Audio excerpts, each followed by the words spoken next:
Sbaracciamoci della cultura Maranza, oggi questa iniziativa che avete portato qui a San Leone.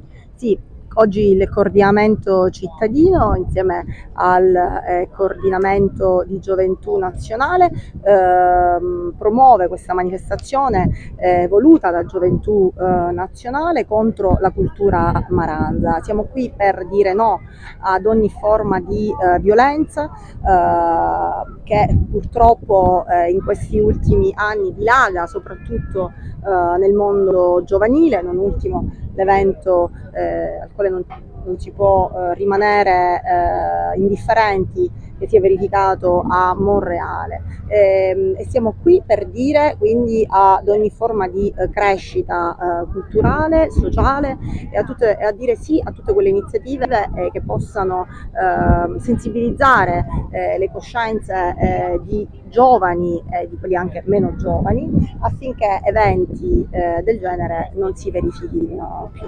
Noi lavoreremo e continueremo a farlo accanto a Gioventù Nazionale, tutto il partito di Fratelli d'Italia, su questo tema e non oltre, in tutto il territorio.